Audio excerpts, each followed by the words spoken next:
6. Para. Zulümga uçurğuchidan başqa har qanday kishining oshkora yomon so'z qilishini Allah yoqtirmaydi. Zulümga uçurğuchining zolimdan shikoyat qilishiga va uningga duoibat qilishiga bo'ladi. Allah zulümga uçurğuchining duosini anglag'uchidir, zolimni bilguchidir. Sizlar oshkora yoki yushirin bir yaxshilikni qilsanglar yoki biror yomonlikni kechirsanglar savob topsizlar. Shubhisizki Allah afu qilg'uchidir, qudratlidir.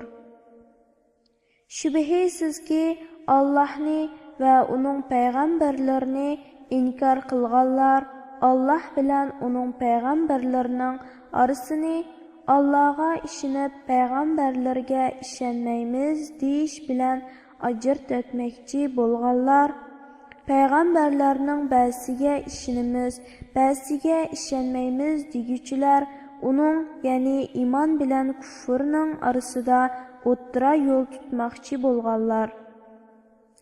Ana shular iymonni da'vo qilgan taqdirdimi rostilla kofirlardir. Kofirlarga xo'rlig'uchi azob tayyorladik.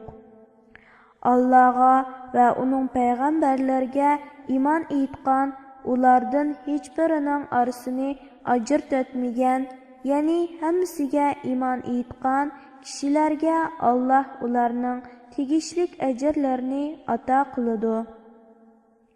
Allah nihoyatda mag'firat qilg'uchidir, nihoyatda mehribondir. Ahli kitob, ya'ni Yahudilar va Nasaralar sendan o'zlariga osmondan bir kitob tushirishni so'raydi. Ular Musodan buningdanmi cho'ngroqni so'rab, bizga Allohni op-oshkora ko'rsatgin degan edi. Shuning bilan ularning zulmi sababli ularni chaqmoq so'qdi. Ya'ni osmondan bir o't kelib ularni halok qildi. Ular ro'shan mo'jizlar kelgandan keyin Mozayni ma'bud qilib oldi. Keyin biz ularni afu qildik. Biz Musoga uning rost payg'ambarligini isbotlaydigan mo'jizlardan ro'shan pakt ato qildik. Tavrat shariatini qabul qilmaganliklari sababli ulardan ahda olmoq uchun ustiga 4 teg'ini tiklab qo'ydik. Ularga Baytul Muqaddas darvozasidan sajda qilgan holda kiringlar dedik. Hamda ularga shanbaning hurmatini saqlanglar, ya'ni shanbada biliq tutish bilan haddinglardan oshmanglar dedik. Ulardan bu haqda mahkam va'da oldik. Ular ahdini buzganliklari, Allohning oyatlarini inkor qilganliklari, payg'ambarlarni nohaq o'ltirganliklari va Muhammad alayhisalomga dillarimiz pardalangan, ya'ni so'zingni tushunmaydi deganliklari uchun ularga la'nat qildik. Balki Allah ularning kufri sababidan dillarini pechatlavatdi. Shunga ularning ozg'inisidan boshqasi iymon etmaydi. Yana ularning kufri, ya'ni Isa alayhisalomni inkor qilganliklari uchun va Maryamga cho'ng bo'hton chaplaganliklari uchun ularga la'nat qildik. Yana Allohning rasuli Isa ibn Maryamni haqiqatan o'ltirdik deganliklari uchun ularga la'nat qildik.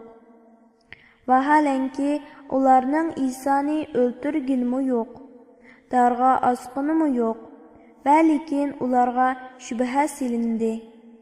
Isoni osdiq deb gumon qilib, Isa alayhisalomga o'xshab qolgan boshqa birisini osdi. Isa to'g'risida ixtilof qilishganlar haqiqatan uning o'ltirilganligi masalasida shubhidadir. Ular bu ishning haqiqatini bilmaydi. Gumong'ila asoslanadi. Ular Isoni jazman o'ltirmadi. Balki Allah uni o'z tarafiga ko'tardi. ya'ni İsa alayhissalomni Alloh ularning sharridan qutuldirib, tirik holda osmonga elib chiqib ketdi. Alloh g'olibdir, hikmat bilan ish qilg'uchidir. Ahli kitobdan, ya'ni Yahudiylar va Nasaralardan har qanday jon uzish oldida uningga, ya'ni Isoning haq payg'ambarligi va Allohning bandasi ekanligiga iymon etdi. İsa qiyomat kuni ular Yahudiylarning Isoni darg'a osdiq degan davosining va Nasaralarning İsa Allohning o'g'li degan davosining yolg'onligiga guvoh bo'ladi. Yahudiylarning qilgan haqsizliklari, ya'ni zulmi va qilgan gunohlari nurg'un kishilarni Allohning yo'lidan, ya'ni Allohning diniga kirishdan to'sqanliklari, cheklangan jazoni olganliklari va kishilarning pul mollarini nohaq yeganliklari uchun ularga ilgari halol qilingan pokiz narsalarni harom qildik. Ularning ichidan kafir bo'lganlarga qattiq azob hozirladik. Ularning ichidagi bilimi cho'nqur bo'lganlarga sana nozil qilingan kitobga, ya'ni Qur'onga, sendan ilgari o'tgan payg'ambarlarga, nozil qilingan kitoblarga iymon etadigan mu'minlarga, namozni o'tiguchilarga, zakot berguchilarga, Allohga va oxirat kuniga iymon etguchilarga jannat mangu qilishdan iborat katta ajr ato qilamiz. Ey Muhammad, biz Nuhga va uningdan keyingi payg'ambarlarga vahiy qilgandek haqiqatan sana vahiy qildik. Hamda İbrahimga, İsmoilga, Ishoqqa, Yaqubga, Yaqubning avlodlariga, İsoga, Ayyubga, Yunusga, Harunga, Sulaymonga vahiy qildik. Davudga Zaburni ato qildik. Biz nurg'un payg'ambarlarni avatdik. Ularning orasida ilgari ey Muhammad, sana bayon qilganlarimizmi bor, sana bayon qilmaganlarimizmi bor. Alloh Musoga bevosita so'z qildi. Avatilgan payg'ambarlardan keyin Allohning oldida kishilar, ya'ni payg'ambar avatilgan bo'lsa, albatta iymon etdim va itoat qildim deguchilarga bahona bo'lib qolmasligi uchun itoat qilguvchilarga jannat bilan xush xabar berguchi, osiylik qilguvchilarni do'zaxdan ogohlantirguchi payg'ambarlarni avatdik. Alloh g'olibdir, hikmat bilan ish qilguvchidir. Yahudiylar va Nasaralar sening payg'ambarligingga guvohlik bermasa, gunohi o'ziga. Lekin Alloh sana nozil qilgan Qur'on orqali payg'ambarligingga guvohlik berdi. Alloh Qur'onni boshqalar bilmaydigan o'ziga xos ilmi bilan nozil qildi. Farishtalarmi Alloh sana nozil qilgan Qur'onga va payg'ambarligingga guvohlik berdi. Boshqalar guvohlik bermagandimi, Allohning guvohligi yetarlidir. Shubhisizki, kafir bo'lganlar va kishilarni Allohning yo'lidan to'sqanlar haqiqatan qattiq ozdi. Shubhisizki, kafir bo'lganlar va zulm qilganlarni Alloh mag'firat qilmaydi. To'g'ri yo'lg'imi, ya'ni jannatning yo'lg'imi boshlamaydi. Ularni faqat jahannamning yo'liga boshlaydi. Ular jahannamda mangu qoladi. Bu ya'ni ularni jahannamda mangu qoldirish Allohga oson. Ey insonlar, payg'ambar, ya'ni Muhammad alayhisalom sizlarga Parvardigoringlardan haqdan ilib keldi. Iymon etinglarki, bu sizlar uchun foydali. Agar inkor qilsanglar, ya'ni kufrni davomlashtirsanglar, Alloh sizlardan behojat. Chunki osmonlardagi va zimindagi shaylarning hammasi Allohningdir. Ya'ni Allohning maxluqotidir, mulkidir. Allah bəndələrinin əhvalını bilgüçüdür. Hikmət bilən iş qılğuçudur. Ey əhli kitab, yəni nasaralar cəmaəsi, dininglarda həddidin aşmanglar. Allah'ның şəniga haq sözdün başqını aytmanglar. Yəni Allah'a şirki və balısı bolışdın pak deb itiqad qılыңlar. Məsih İsa Məryəmnin oğlu, faqat Allah'ның rəsuludur. Sizlər guman qılğandək Allah'ның oğlu emasdır. Məryəmgə Allah'ның ilqa qılğan kəliməsidir. Yəni atının vasitəsiz Allah'ның vücudqa kel degan sözüdün yaratılğandır. Allah tərəfindən gələn bir ruhdur. Allah'a və onun peyğəmbərlərə iman etіңlər. Allah İsa Məryəmdən ibarət üçdür demanglar. Xuda üç deydigan etiqaddan qaytыңlar. Bu sizlərə faydalıqdır. Allah faqat bir ilahdır. Balısı bolışdan Allah pakdır. Asmanlardaki və zimindeki şeylərinin həmmisi Allah'nındır. Yəni Allah'ның mülküdür, məxluqatıdır. Allah yeterlik hamidir. Məsihmu Allah'a yaqın pəriştlərmu Allah'a bəndə bolışdan hərgiz baş tartmaydı.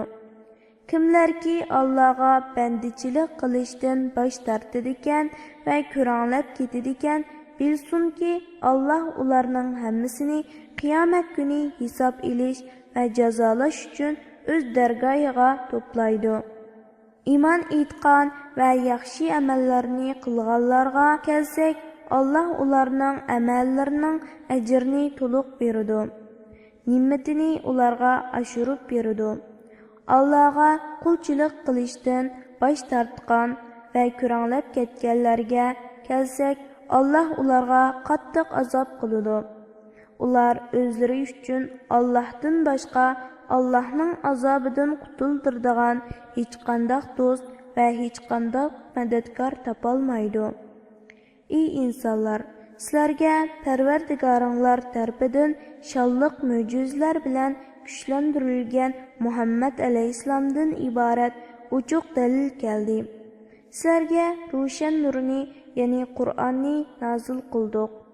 Allah'a iman etgan va uningga, ya'ni Qur'onga chin yepishqanlarga kelsak, Allah ularni o'z rahmatiga va ne'matiga, ya'ni jannatiga daxil qiladi va ularni to'g'ri yo'lga boshlaydi.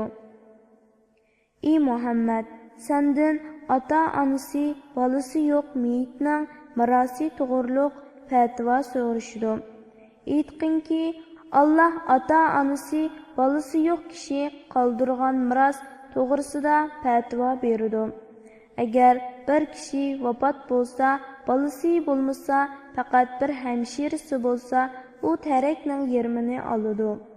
Agar u ayolning bolasi bo'lmasa, har bir tuqqani uning varisi bo'ladi. Ya'ni mirosning hammasini oladi. Agar ikki hamshirasi bo'lsa, ular tarakining 3dan 2 hissasini oladi. Agar varislar ham er ham ayol bir tuqqanlar bo'lsa, ularning ichidagi bir erga 2 ayolning hissasi berildi. Adashmasliqlar uchun Allah sizlarga shariat ahkomlarini bayon qilib berdi. Allah hamma narsani bilguchidir. 5-sura Maida. Madinada nazil bo'lgan 120 oyat. Nahayati shafqatlik va mehribon Allohning ismi bilan boshlayman. Ey mu'minlar, ahdlarga, ya'ni Allah bilan sizlarning oranglaridagi va sizlarning o'z oranglaridagi ahdlarga vafo qilinglar. Sizlarga bu surada tövəndə o'qib berildiganlardan boshqa hayvonlar, ya'ni to'ga, kala, qo'ylarning hammasini zabihi qilingandan keyin yeyish halol qilindi. Lekin sizlar ihrom yoki haramda bo'lguninglarda shikarni halol sanamanglar. Shubhisizki Allah halol haram to'g'riliq xohlagan narsani hukm qiladi.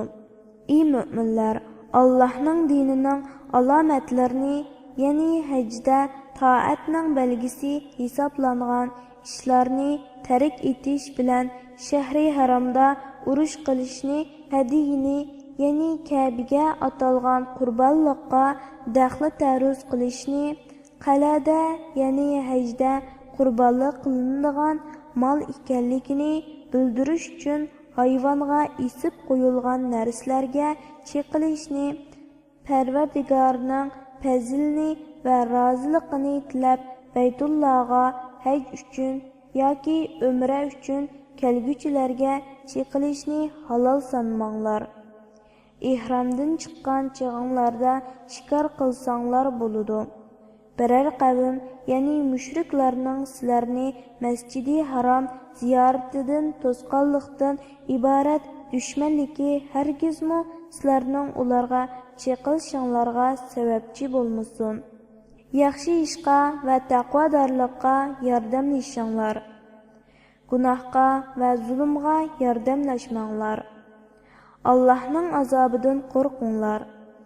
Allohning azobi haqiqatan qattiq.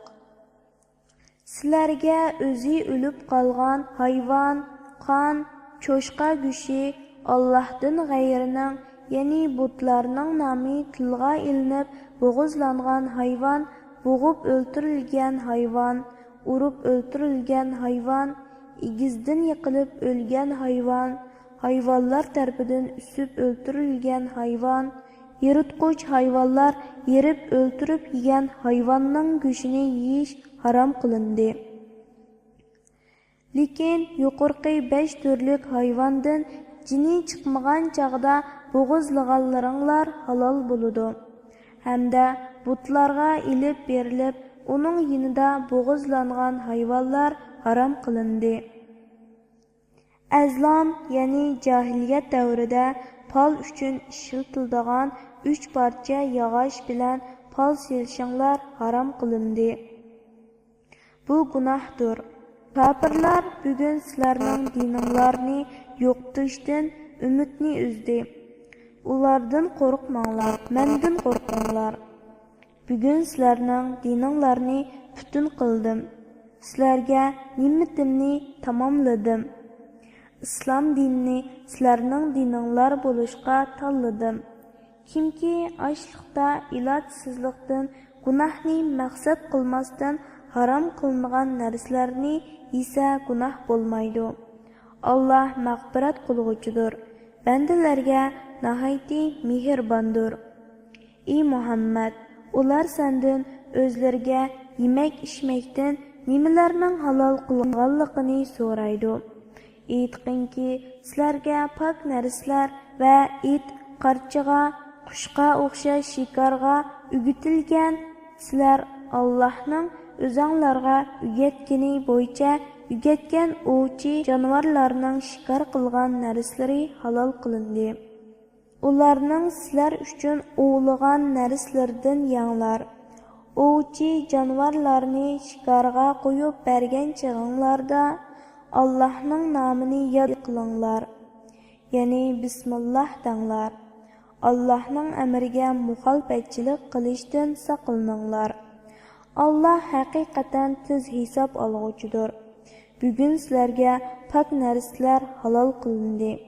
Kitob berilganlar, ya'ni Yahudiylar va Nasoralarning tamqi sizlarga haloldir va sizlarning tamqonlar ularga haloldir. Mu'minlardan bo'lgan afifa ayollarning sizlardan ilgari kitob berilganlar, ya'ni Yahudiylar va Nasoralardan bo'lgan afifa ayollarning mehrni bersanglar, iffetlik bo'lguninglar va oshkora yushirin fahishini ko'zmaganinglar holda ularni olsanglar, ular sizlarga haloldir.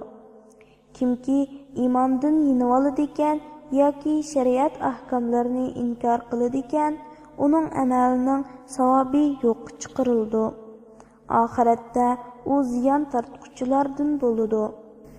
Ey mu'minlar, sizlar tahoratsiz bo'lib, namoz o'qimoqchi bo'lib turguninglarda yuzinglarni yuvinglar.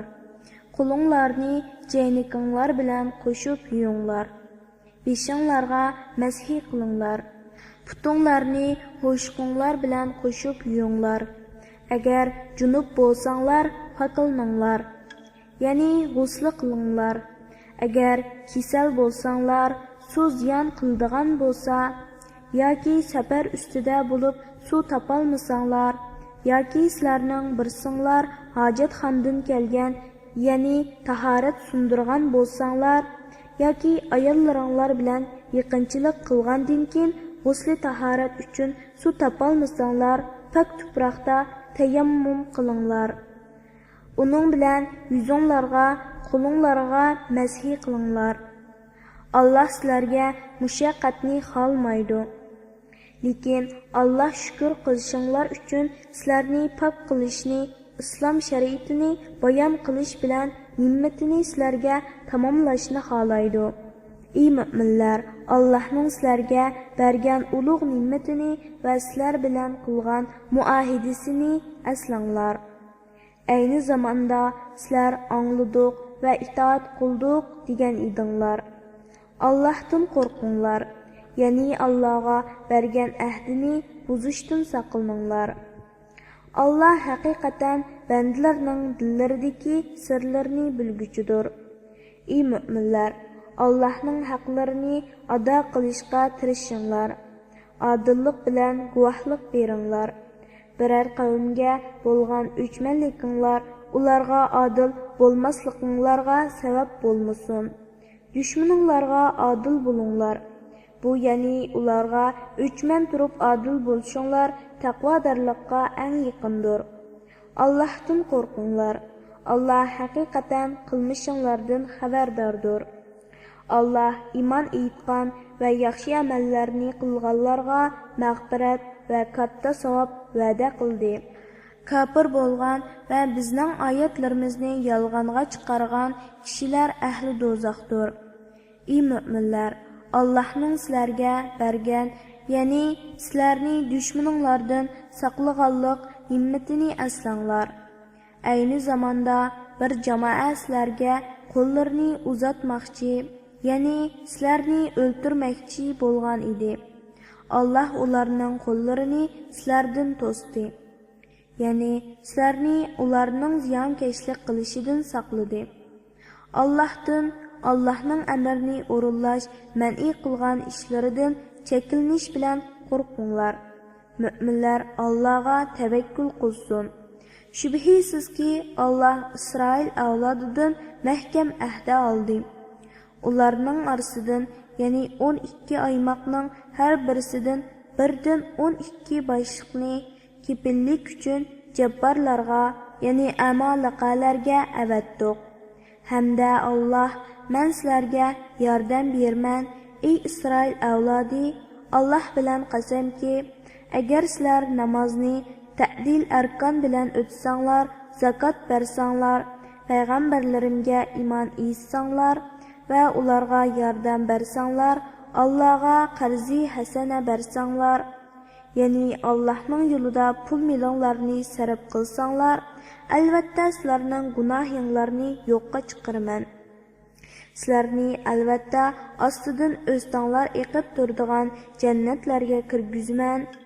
Shuningdan, ya'ni mahkam ahdidan keyin sizlardan kimki amr qilgan narsalarni inkor qiladi ekan, u albatta to'g'ri yo'ldan ozgan bo'ladi, dedi. Ahdini buzganliklari uchun ularni rahmatimizdan yiroq qildik. Ularning dillarini iymonni qabul qilishga yumshamaydigan darajada qattiq qildik. Ular Tavratning so'zlarini o'zgartirdi. Ular Tavratda o'zgarish uchun qilingan nasihatning bir qismini unutdi.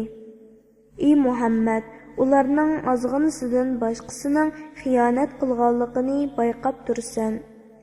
Agar tavba qilsa, ularni afu qilgin. Agar iymon etsa, ularni kechirgin. Allah haqiqatan yaxshilik qilguvchilarni do'st tutadi. biz Nasaramiz deganlardinmi Allohni bir deb tunishqa va Muhammad alayhissalomga iymon etishga mahkam ahda oldik. Ular İncilda o'zlariga qilingan nasihatning bir qismini unutdi. Buning jazosi uchun ularning orasiga qiyomatgacha adovat va dushmanlik soldik. Shu chaqda Alloh ularga qilmishlarini aytib berdi. Ya'ni ular o'zlarining qabih amallarining jazosini tortdi. Ey ahli kitob, ya'ni Yahudilar va Nasaralar, sizlar kitobda, İncilda va Tavratda yushirgan nurg'un narsalarni bayon qilib beradigan va yushirgan narsalardan nurg'unini kechiradigan, oshkorlab sizlarni pash qilmaydigan rasulimiz keldi. Sizlarga Alloh tarafidan nur, ya'ni Muhammad alayhissalom va ro'shan kitob, ya'ni Qur'on keldi. Alloh shu kitob, ya'ni Qur'on orqali rozilikni tilganlarni salomatlik yo'llari, Allohning shariati va uning ahkomlariga yetaklaydi.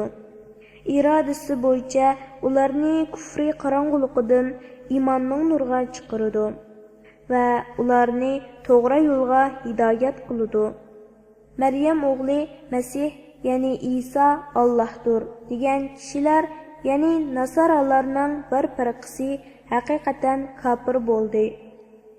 Ey Muhammad, aytqinki, agar Alloh Maryam o'g'li Masihning onasini, ya'ni Maryamni va yer yuzidagi barliq kishilarni halok qilishni iroda qilsa, Allohning irodasidan biror narsani to'sishga kim qodir bo'la oladi? Osmonlarning, zaminning va ularning orasidagi narsalarning podshohligi Allohga xosdir. Alloh xolig'ini xalq etadi. Alloh har narsaga qodirdir. Yahudilar va Nasaralar, biz Allohning o'g'illaridirmiz, ya'ni ota boladek yaqinmiz va biz Allohning dinida bo'lg'achqa do'stlardirmiz dedi. Aytqinki, undaq bo'lsa, Alloh nima uchun sizlarga gunohinglar tufaylidan azob qiladi? Balki sizlar boshqa kishilarga o'xshash Alloh yaratgan insonsizlar. Alloh xohlagan odamga mag'firat qiladi, xohlagan odamga azob qiladi. Osmonlarning, yer yuzining va ularning orasidagi narsalarning podshohligi Allohga xosdir. Eng oxir boradigan joy Allohning dargohidir. Ey ahli kitob, ya'ni Yahudilar va Nasaralar, bizga savob bilan xush xabar berguchi, azobdan ogohlantiruvchi kelmadi demaslikinglar uchun payg'ambarlar uzilib qolgan bir zamonda sizlarga shariatni va uning ahkomlarini bayon qilib beradigan rasulimiz keldi. Haqiqatan sizlarga xush xabar berguchi va ogohlantiruvchi, ya'ni Muhammad alayhissalom keldi. Endi sizlarga uzra qolmadi. Alloh har narsaga qodirdir. O'z vaqtida Musa o'z qavmiga aytdi: Ey qavmim, Allohning sizlarga bergan ne'matini yod qilinglar. Alloh o'z vaqtida ichinglarda sizlarni to'g'ri dinga yetaklaydigan nurg'un payg'ambarlarni barliqqa keltirdi. Sizlardan podshohlar qildi. Ya'ni o'zinglarni o'zinglarga xo'ja qildi. Sizlarga jahon ahlidan hech kishiga bermagan daryoni yerib, o'ttirsidan yo'l ichib berish, bulutlarni soyvan qilib berish, osmondan yemaklik tushirib berish qatorliq ne'matlarni berdi. Ey qavmim, Alloh sizlarga taqdir qilgan, ya'ni sizlarni kirishga amr qilgan muqaddas zaminga, ya'ni Baytul Muqaddasga kiringlar, orqanglarga chekinmanglar, bo'lmasa ikkala dunyoda ziyon tortquchilardan bo'lib qolsizlar. Ular: Ey Musa, muqaddas zaminda kuchlik, ya'ni jasoratlik, qomatlik bir qavm bor. Ular ot qavmining qoldiqi bo'lgan amaliqlar. Ular chiqib ketmigicha biz u yerga hargiz kirmaymiz. Ular u yerdan chiqib ketsa, cho'qim kiramiz, dedi. Allah'tan qo'rquvchilardan bo'lgan, Allah'ning iymon bilan toatdan iborat nimmatiga erishgan ikki odam, ya'ni Kalib ibn Yapunna bilan Yusha ibn Nun ularga shaharning darvozasidan hujum qilib kiringlar, shaharning darvozasidan hujum qilib kirsanglar, cho'qim g'alaba qilsizlar. Agar Allohning va'da qilgan yordamiga ishonsanglar, Allohga tavakkul qilinglar, dedi. Ular: "Ey Musa, madamiki ular muqaddas yerda ekan, biz hargiz u yerga kirmaymiz. Sen Parvardigoring bilan billa berib ikkinglar urushinglar. Biz bu yerda o'ltirib turayli", dedi. Musa dedi: "Parvardigorim, men faqat o'zimga va qarindoshlarimga egiman. Sen biz bilan itoatingdan bosh tortgan qavmning orasini ayirib etgin." Allah dedi: "Ularning muqaddas yerga kirishi 40 yilgacha harom qilindi. Bu jarayonda ular zaminda adishib yurdi. Fosiq qavm uchun qayg'urmag'in. Ey Muhammad, ularga, ya'ni ahli kitobga va qavminga Odamning ikki o'g'li, ya'ni Habil bilan Qobilning hikoyasini rostlik bilan o'qib bergin. O'z vaqtida ular, ya'ni Habil bilan Qobil ikkalan qurbonlik qilgan edi. Birisi, ya'ni Habilning qubul bo'ldi. Yana birisi, ya'ni Qobilning qubul bo'lmadi. Qobil Habilga: "Men seni cho'qim o'ltirman", dedi. Habil: "Nimishqa?" dedi. Qobil: "Allah sening qurbonligingni qubul qilib, meninkini qubul qilmadi", dedi. Habil aytdi: "Allah faqat taqvodorlarning qurbonligini qubul qildi. Agar sen meni o'ltirishga qo'lingni so'zadigan bo'lsang, men seni o'ltirishga qo'limni so'zmayman. Men haqiqatan olamlarning Parvardigori Allohdan qo'rqaman. Men haqiqatan sen bilan bo'lgan gunohni, ya'ni meni o'ltirganlik gunohingni va sening ilgirki gunohingni, ya'ni otang Odamning amriga osiylik qilganlik gunohingni ustingga ilib ahli do'zaxlardan bo'lishingni tilayman.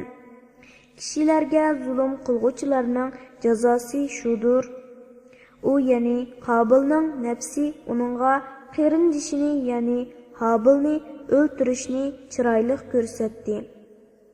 Shuning bilan uni o'ltirib, dunyo va oxiratda ziyon tortquchilardan bo'ldi. Allah uningga qarindishining jasadini qandoq ko'mishni ko'rsatish uchun bir qog'a avatdi. U tumshuqi va ikki puti bilan yerni qo'lidi. U buni ko'rib: "Voy, men qarindishimning jasadini ko'mishda mushu qog'ichilik bo'lishdan ojiz keldim-mu", dedi. Shuning bilan u nadomat qilguvchilardan bo'ldi. Shu, ya'ni Qobilning Habilni nohaq o'ltirganligi sababdan Tavratda Isroil avlodiga hukm qildikki, kimki nohaq odam o'ltirmagan yoki yer yuzida buzg'unchilik qilmagan bir odamni o'ltirsa, u butun insonlarni o'ltirgandek bo'ladi. Kimki bir odamni tirildirsa, ya'ni qutqizsa yoki hayot qilishiga sababchi bo'lsa, u butun insonlarni tirildirgandek bo'ladi. Payg'ambarlarimiz Bani Isroilga rostla shonliq mo'jizlarni ilib keldi. Shuningdan keyin ularning, ya'ni Isroil avlodining to'lisi kufrda, odam o'ltirishda, zaminda haddidan oshquchilardan bo'ldi. Allah va uning rasuli bilan urush qildiganlarning, yer yuzida buzg'unchilik qildiganlarning jazosi shuki, ular o'ltirilishi yoki darga esilishi yoki o'ng qo'llari va so'l putlari kesilishi yoki surgun qilinishi kerak. Bu, ya'ni jazo ular uchun bu dunyoda rasvolik ilib kelguchidir. Oxiratda ular çoğ azapqa duchor bo'ludi. Sizlar tutib ilishdan ilgari tavba qilganlar buningdan mustasno. Bilinglarki, Alloh mag'firat qilg'uchidir, nihoyatda mehribondir. Ey mu'minlar, maqsadga erishishinglar uchun Allohning azobidan qo'rqinglar. Allohga toat, ibodat qilish, gunohdan saqlanish bilan yaqinchilikni tilanglar. Alloh yo'lida jihad qilinglar. Yer yuzidagi barliq narsalar, yana shuningdek bir hassa keladigan narsalar kofirlarning bo'lib, ular qiyomat kuni Allohning azobidan qutulish uchun uni fidya qilib bergan taqdirdimi, ularning bu fidyasi qabul qilinmaydi. Ular qiynag'uchi azobga duchor bo'ladi. Ular do'zaxdan chiqmoqchi bo'ladi-yu, ammo hargiz chiqolmaydi. Ular uzilib qolmaydigan doimlik azobga qoladi. O'g'irlik qilg'uchi erning va o'g'irlik qilg'uchi ayolning qilmishini jazolab, Alloh tarafidan ibrat qilish yuzasidan qo'llarini kesinglar. Alloh o'z amrini ishga oshirishda g'olibdir. Hikmat bilan ish qilg'uchidir. Kimki o'g'irlik qilib kishilarga zulm qilgandan keyin tavba qilsa, amalini tuzsa, ya'ni o'g'irlik qilishdan yonsa, Alloh uning tavbasini qabul qiladi. Alloh nihoyatda mag'firat qilg'uchidir, nihoyatda mehribondir. Bilamsanki, osmonlarning va zaminning podshohligi Allohga xosdir. Alloh xohlagan odamga azob qiladi, xohlagan odamga mag'firat qiladi. Alloh hamma narsaga qodirdir.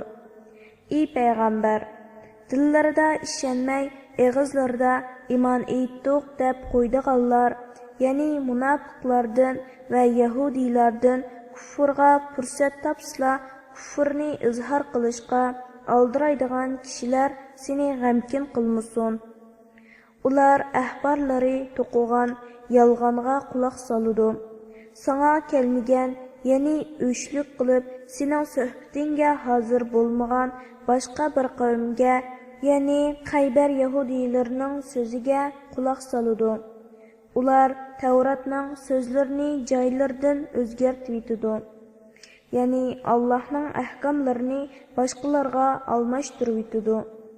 Ular agar sizlarga bu hukm berilsa, uni qabul qilinglar, agar u berilmasa, qabul qilmanglar deydi. Alloh bir kimning gumrohligini iroda qildi ekan, uning uchun Allohga qarshi qo'lingdan hech ish kelmaydi.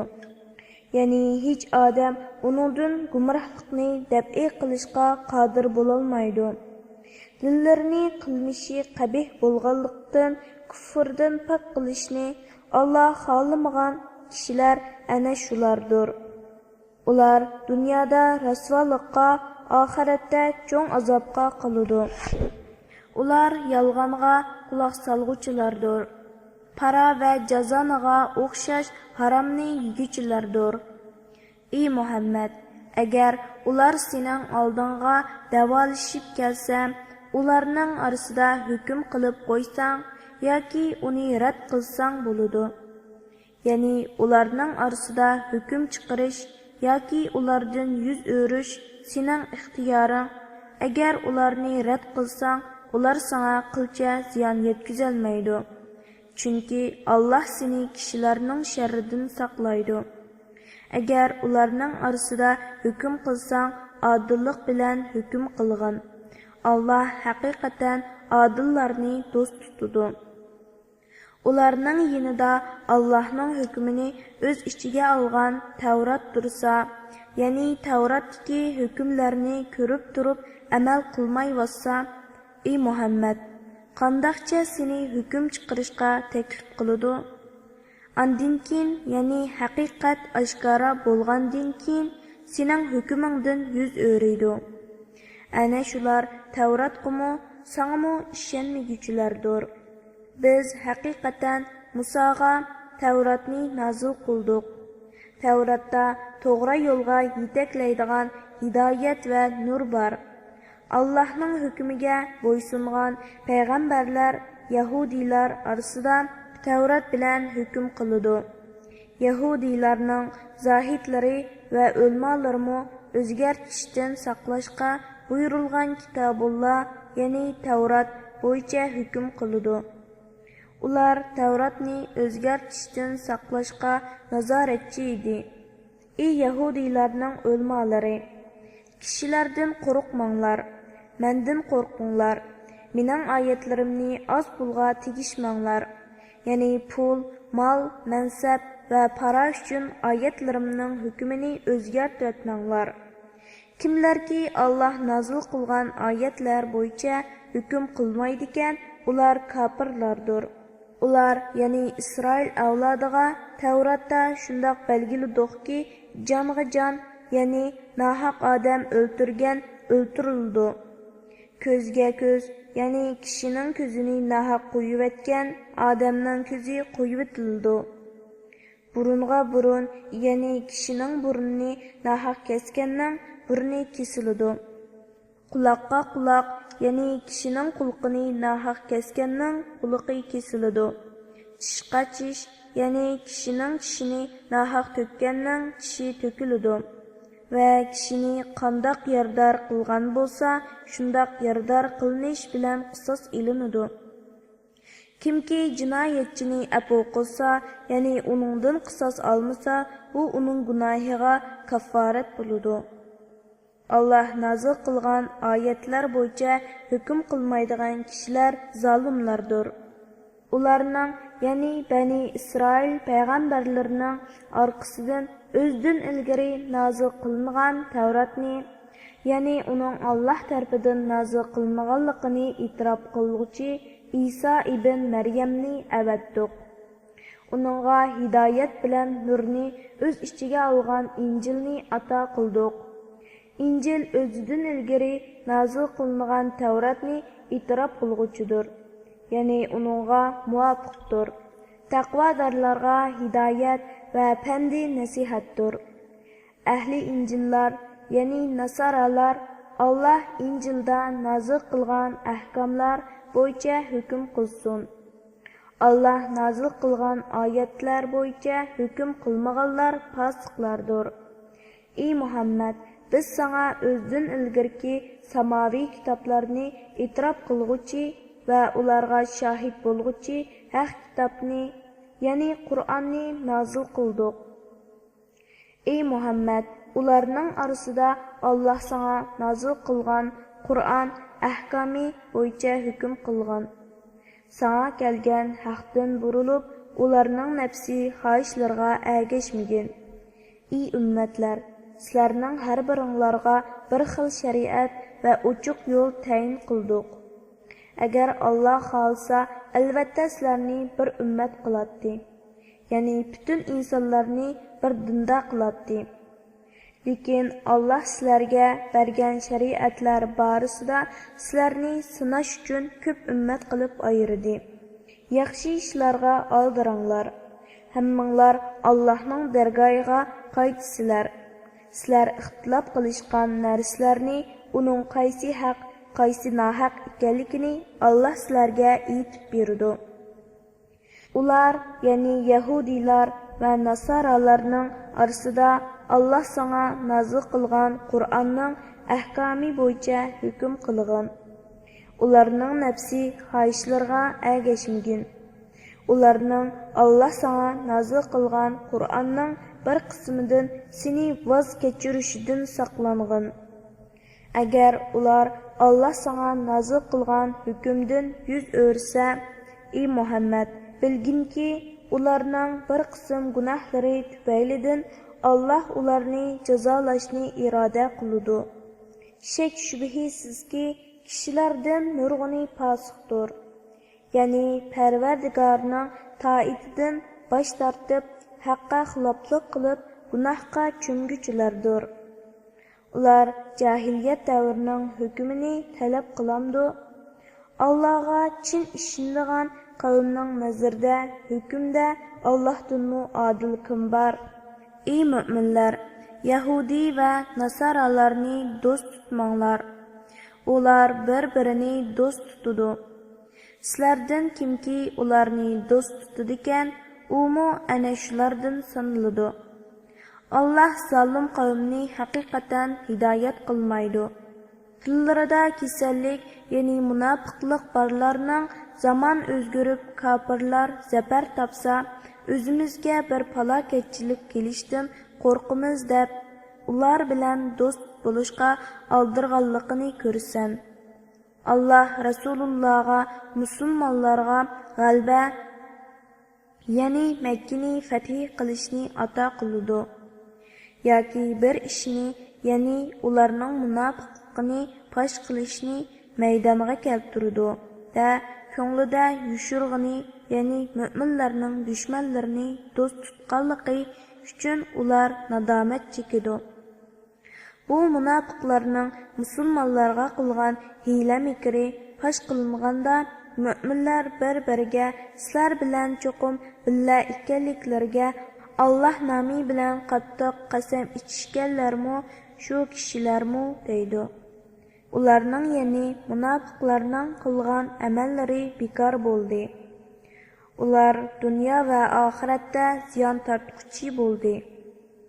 Ey mu'minlar, sizlardan kimki murtad bo'ladigan, Allah uning o'rniga Allah ularni do'st tutadigan, ularmu Allahni do'st tutadigan mu'minlarga kuyinadigan, kofirlarga shafqatsiz, Allahning yo'lida jihad qiladigan va malomat qilg'uchining malomatidan qo'rqmaydigan bir qavmni keltirdi.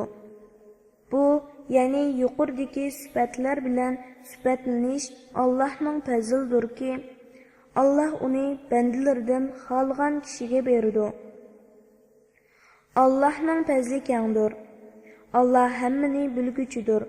Shubhisizki, sizlarning do'stinglar Allohdir, Allohning rasulidir va mu'minlardirki, mu'minlar ta'dil arkan bilan namoz o'taydi, zakot beradi. Ular Allohning amriga kamtarlik bilan bo'ysunguchilardir. Kimki Allohni, Allohning payg'ambarini va mu'minlarni do'st tutadigan, u Allohning jamoasidandir. Allohning jamoasi albatta g'olibdir. Ey mu'minlar, sizlardan ilgari kitob berilganlar, ya'ni yahudiylar va nasaralardan dininglarni masxara va o'yinchoq qilganlarni do'st qilib olmanglar. Agar haqiqiy mu'min bo'lsanglar, Allohdan qo'rqinglar. Sizlar namozga chaqirgan, ya'ni azon aytgan chig'inglarda ular namozni ham sizlarni masxara va o'yinchoq qiladi. Bu shuning uchunki ular namozning hikmatini va namozning nafsni poklashdagi g'oyasini tushunmas qavmdir. Ey Muhammad, aytqinki, ey ahli kitob, ya'ni yahudiylar va nasaralar jamoasi, faqat bizning Allohga, bizga nozil qilingan kitobga, ya'ni Qur'onga, buningdan ilgari payg'ambarlarga nozil qilingan kitoblarga iymon etganligimiz uchun va sizlarning ko'pchilikinglar fosiq bo'lganliginglar uchun bizni ayblamsizlar. Ey Muhammad, aytqinki, sizlarga Allohning nazaridagi buningdanmi yomon jazoni aytib beraymi? U shundoq kishilarning jazosiki, Allah ularni rahmatidan yiroq qildi va ularga g'azab qildi. Allah ularning bir qismini maymun va cho'shqa qildi, bir qismini shaytonga ibodat qildigan qildi. Ana shularning o'rni eng yomondir, ya'ni do'zaxdir. Ular to'g'ri yo'ldan eng adashgandir. Yahudiylarning munofiqlari yininglarga kelgan chaqda biz iymon etdik deydi. Vaholanki ular, ey Muhammad, yiningga kufri bilan kirib, kufri bilan chiqib ketdi. Ya'ni sendan anglagan ilmdan foydalanmadi. Allah ularning yushurgan narsasini, ya'ni nifoqni va kufrni obdan biladi. Ular, ya'ni yahudiylarning orasidagi nurg'un kishilarning gunohga zulm silishga va harom yeyishga oldiraydiganligini ko'rsan. Ularning qilmishlari nima degan yomon. Ularning zohidlari, ahborlari nimishqa ularni yolg'on so'zlashdan, harom yeyishdan to'smaydi. Ularning qilmishlari nima degan yomon. Yahudiylar Allohning qo'li bog'liqdir, ya'ni Alloh bexildir yoki peqirdir dedi. Yahudiylarning qo'llari bog'lansin. Ular bu so'zlari sababli Allohning rahmatidan yiroq qilindi. Amalda Allohning ikki qo'li ochiqdir. Qanday xolsa shundoq rizq beradi. Parvardigoring tarafidan sana nozil qilingan Qur'on ularning ko'pchiligida yomonlik bilan kufrni oshirdi. Ya'ni ularning sana dushmanlikni va Qur'onni inkor qilishini ziyoda qildi. Biz ularning orasiga qiyomatgacha davomlashadigan o'chmanlik va dushmanlikni soldik. Ular har qachon Rasulullohga qarshi urush o'tini yoqmoqchi bo'lsa, Alloh uni o'chiradi. Ular yer yuzida islomga suiqasd qilish va musulmonlar orasida fitna qo'zg'ash bilan buzg'unchilik qilib yurdi. Alloh buzg'unchilik qilguvchilarni yoqtirmaydi. Agar ahli kitob, ya'ni Yahudiylar va Nasoralar Allohga va uning payg'ambariga haqiqiy iymon etsa va Alloh cheklagan ishlardan parhez qilsa edi, ularning gunohlarini biz cho'qim kechiratdik. Ularni cho'qim noz-ne'matlik jannatga kirgizatdik. Agar ular Tavratga, Injilga va Parvardigori tarafidan ularga nozil qilingan boshqa kitoblarga amal qilsa edi, ular cho'qim ustlaridan va oyoqlari ostidan yer edi. Ya'ni ularga osmon zamindan keng rizq beriladi. Ulardan bir jamoa, ya'ni Muhammad alayhisalomga iymon etganlar to'g'ri yo'ldadir. Ularning nurg'unlari nima degan yomon ish qiluvchilar. Ey payg'ambar, Parvardigoring tarafidan sana nozil qilingan ahkomlarning hammasini yetkizgin. Agar to'liq yetkizmasang, Alloh topshirgan vazifani ado qilmagan bo'lsan. Alloh seni kishilarning ziyonkashligidan saqlaydi. Alloh haqiqatan kofir qavmni hidoyat qilmaydi. Ey Muhammad, aytqinki, ey ahli kitob, ya'ni Yahudiylar va Nasoralar, sizlar Tavratga, Injilga va sizlarga Parvardigoringlardan nozil qilingan kitobga, ya'ni Qur'onga to'liq amal qilmag'icha sizlar e'tiborga olgudek tunda bo'lgan bo'lmaysizlar. Parvardigoringdan nozil qilingan ahkomlar ularning ko'pchiligida yomonlik va kufrni oshirdi. Kofir qavm uchun qayg'urmagan. Chunki payg'ambarlarni yolg'onga chiqarish ularning odatidir. Mu'minlardan, Yahudiylardan, farishtalarga va yulduzlarga cho'qing'uchilardan, Nasoralardan Allohga va oxirat kuniga iymon etgan va yaxshi amal qilganlarga kelgusidan g'am qilish, ketganga qayg'urish yo'qdir. Biz Bani Isroildan haqiqatan chin ahda oldik. Ularga dinning ishlarini bayon qilib berish uchun payg'ambarlarni avatdik. Ularga har qachon biror payg'ambar ular yoqtirmaydigan ahkomni ilib kelsa, ular payg'ambarlarning bir bo'lkini yolg'onchi qildi, bir bo'lkini o'ltirdi. Ular biz Isroil avlodi payg'ambarlarni o'ltirish bilan azobga duchor bo'lmaymiz deb o'yladi. Ular ko'r bo'ldi, ya'ni haqiqatni ko'rmadi. Ular g'as bo'ldi, ya'ni haqiqatni anglamadi. Ondan keyin ular tavba qildi. Alloh ularning tavbasini qabul qildi. Ondan ularning nurg'uni yana haqni ko'rishdan ko'r bo'ldi. Yana panit nasihat anglashdan g'as bo'ldi. Alloh ularning qilayotgan ishlarini ko'rib turg'uchidir. Shubhisizki, Alloh Maryamning o'g'li Isodir degichilar kofir bo'ldi. Isa, ey Bani Isroil, mening parvardigorim va sizlarning parvardigoringlar bo'lgan Allohga ibodat qilinglar. Kimki Allohga sherik keltiradi ekan, ya'ni Allohdan g'ayriga iloh deb e'tiqod qiladi ekan, Alloh uningga jannatni harom qiladi, uning joyi do'zax bo'ladi. Zalimlarga hech bir madadkor, ya'ni Allohning azobidan qutuldirg'uchi bo'lmaydi dedi. Allah üç ilahning biridir degichilar shaksiz kafir bo'ldi. Bir ilahdan boshqa hech ilah yo'qdir. Agar ular aytayotgan so'zlardan qaytmasa, ularning ichidagi kafir bo'lganlar dunyo va oxiratda qattiq azobga qoladi. Ular Allohga tavba qilmamdi, Allohdan mag'firat talab qilmamdi. Allah tövbe qılğuçularga nahayeti mağfiret qılğuçudur, nahayeti mehribandır. Meryem oğlu İsa faqat ötken peygamberlerge o'xshash peygamberdir. Onundan ilgari nurg'un peygamberler ötken. Onun anısı nahayeti rastchil xotindir. O ikkisi tamaq yeydi. Yani ularmu başqa maxluqlarga o'xshashla go'sh, so'ngak, tomur ve peylerden terkip tapkan idi. Ularga, yani ularning itiqadining batıllıqıga ayetlerimizni qandaq bayan qildiganligimizga qaragın. Andın ularning haqdan qandaq baş tartganligiga qaragın.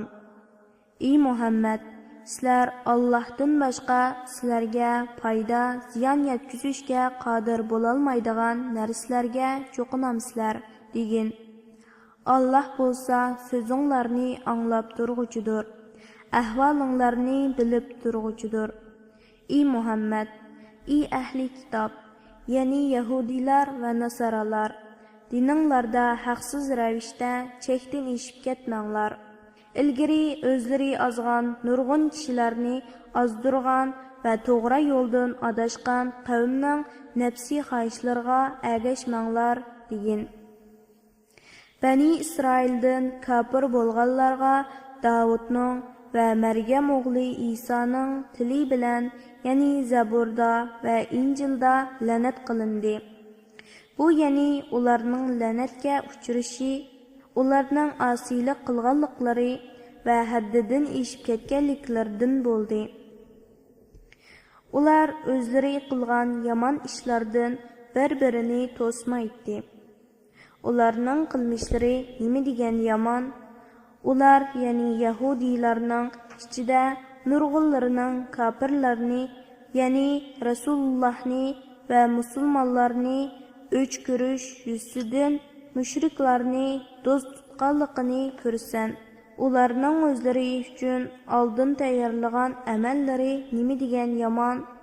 Bu amallar ularga Allohning g'azabini ilib keldi. Ular mangu azobga qolguchidir.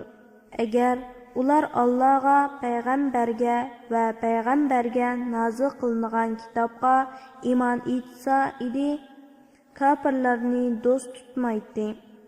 Lekin ularning to'lisi fosiqlardir. Ey Muhammad, Yahudilar va mushriklarning mu'minlarga hammadan qattiq dushman ekanligini cho'qim bayqaysan. Biz Nasara degan kishilarning do'stlik jihatda mu'minlarga hammadan yaqin ekanligini cho'qim bayqaysan. Bu Nasaralarning ichida o'lmalar, rahiblar bo'lganligi va haqni qabul qilishda takabburlik qilmaydiganliklari uchundir.